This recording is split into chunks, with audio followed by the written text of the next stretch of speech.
എന്റെ കുടുംബത്തിലേക്ക് കർത്താവ് വരണം എന്ന് നമ്മൾ പ്രാർത്ഥിക്കാറുണ്ട്. ചിന്തിച്ചു നോക്കുക, നീ കുടുംബ പ്രാർത്ഥന ഒരുമയോട് കൂടി ചൊല്ലിക്കഴിഞ്ഞാൽ കുടുംബത്തിൽ യേശു ഉണ്ടാകും. സാത്താൻ ഇത് കൃത്യമായിട്ട് അറിയാം.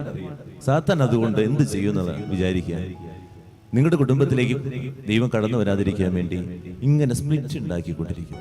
പ്രാർത്ഥനയാകുമ്പോഴേക്കും മക്കൾക്ക് വിശന്നു തുടങ്ങും, പരീക്ഷയ്ക്ക് പഠിക്കാനുള്ള സമയമായി, ഉറക്കമായി. യുവജനങ്ങളാണെങ്കിൽ മൊബൈൽ ഫോണുകളുമായിട്ട് യാത്ര തുടങ്ങും. അപ്പന് ബിസിനസ്സായി, അതുപോലെ തന്നെ കടത്തിണ്ടകളിലേക്കുള്ള യാത്രയാണ്. അമ്മ അടുക്കളയിലേക്ക് പോകും. പ്രായമായ മാതാപിതാക്കളാണെങ്കിൽ അപ്പോഴേക്കും കുഞ്ഞുമക്കളെ നോക്കി ചട്ടം പഠിപ്പിക്കാൻ തുടങ്ങും. അങ്ങനെ ഇരിക്കുമോനെ, ഇങ്ങനെ ഇരിക്കുമോനെ, അങ്കട് ചാടുമോനെ, മുട്ടുകുത്തുമോനെ. പിന്നെ എവിടെയാ സമാധാനം ഉണ്ടാകാം? എവിടെയാ ഒരുമയുണ്ടാകാം?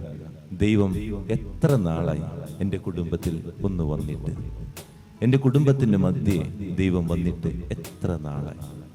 ചിന്തിക്കുക.